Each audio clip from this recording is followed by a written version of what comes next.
स्वागत करेंगे बाजार के एक और महारथी संजीव भसीन का।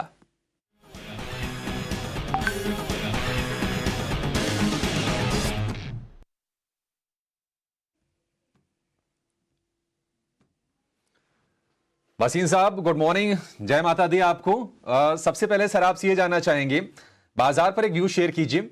नया रिकॉर्ड तो हम देख चुके हैं निफ्टी पर, सेंसेक्स पर, निफ्टी बैंक पर, यहां से आगे की चाल और कुछ अपडेट्स हैं तो वो भी शेयर कीजिए आप।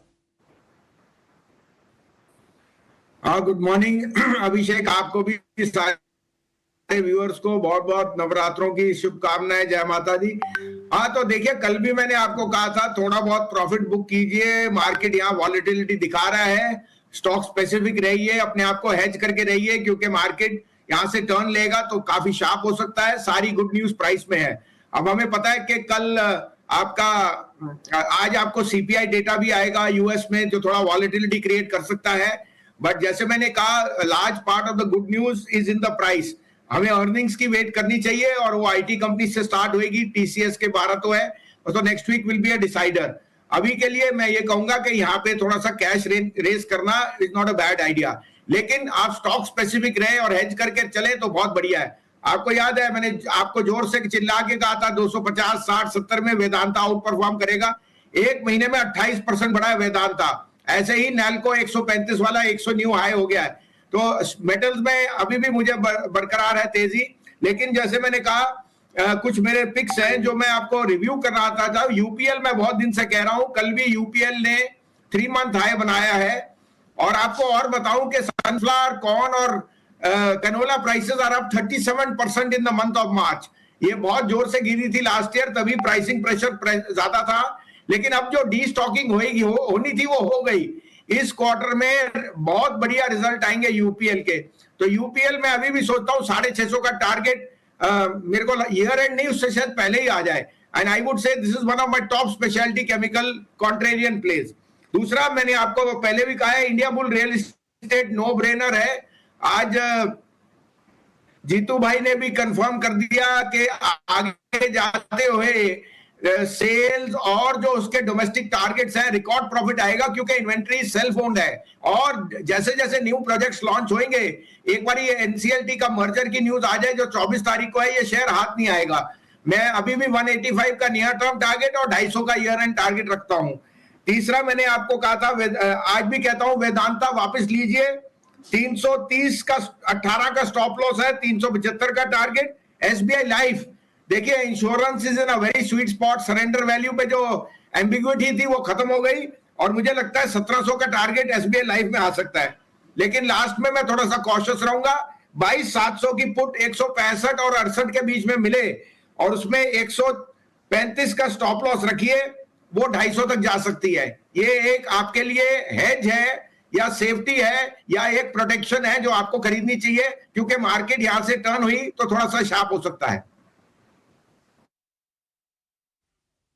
ओके, तो वेदांता पर खरीदारी करने की सलाह है। आज एसबीआई लाइफ पर भी आप खरीदारी करके चल सकते हो और आपको निफ्टी में भी एक स्ट्रैटेजी बता दी गई है हेज के लिए। 22,700 का पुट आप खरीद सकते हैं, जिसमें कि 250 के टारगेट्स एक्सपेक्टेड हैं। ये है आज के लिए रणनीति। संजीव जी, अब हम रिजल्ट सीजन को भी अप्रोच करें। कुछ नतीजे आ भी चुके हैं स्मॉल कैप और मिड कैप कंपनियों के, और काफ़ी सारे क्वार्टरली अपडेट भी आए हैं। अब चौथे तिमाही के नतीजे भी आना शुरू हो जाएंगे। क्वार्टर 4 के नतीजों को देखते हुए कौन से सेक्टर, कौन से स्टॉक्स पर आप नजर रखेंगे? हाँ, बहुत अच्छी बात है। देखिए, बैंक्स मेरे को लगता है आउट परफॉर्म करेंगे, पीएसयूज और लार्ज कैप प्राइवेट बैंक्स, क्योंकि उनका जो स्प्रेड है वो बहुत अच्छा है और उन्होंने दिखाया है कि चाहे cost of money has gone up, HDFC जैसे बैंक्स ने रेट्स नहीं बढ़ाए, मुझे लगता है वो आउट परफॉर्म होंगे। रियल एस्टेट में आपने देखा है रिकॉर्ड सेल्स आ रहे हैं और वो क्वार्टरली नंबर्स में आएंगे। और तीसरा, मैं आपको फिर कहता हूं, speciality chemical can be a very very big dark horse, जहां earnings can actually beat estimates, क्योंकि वहां एक्सपेक्टेशंस बहुत लो है। और चाइना की वापसी से मेटल्स में भी वापसी तेजी आएगी। फिफ्थली होएगा ऑटो और लास्ट होएगा कैपिटल गुड्स। तो इन सब ये 5-6 सेक्टर्स हैं जिन पे आपको नजर रखनी चाहिए। बट मुझे लगता है banks and speciality chemical can be the dark outliers.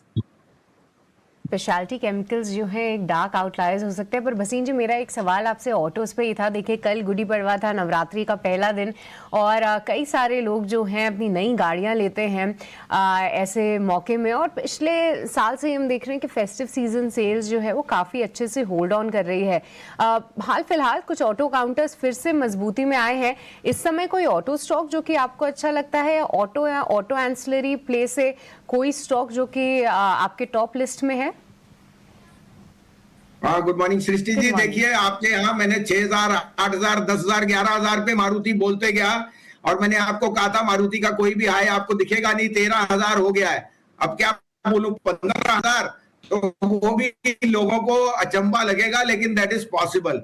यहाँ मेरा डार्क हॉर्स है अशोक लीलैंड। मुझे लगता है जिस तरह से उनकी फोरे एज प्रोडक्ट्स ऐड कर रहे हैं, Ashok Leyland is a 53% market share in the bus market. और जिस तरह से बस की एक्सपेंशन है for school, institution and roadways, वो बहुत पॉजिटिव रहेगा। मुझे लगता है Ashok Leyland is a very very attractive buy this price. और दूसरा होएगा ओईएम में मदरसन सुमी। ये दोनों स्टॉक्स मुझे बहुत पसंद है।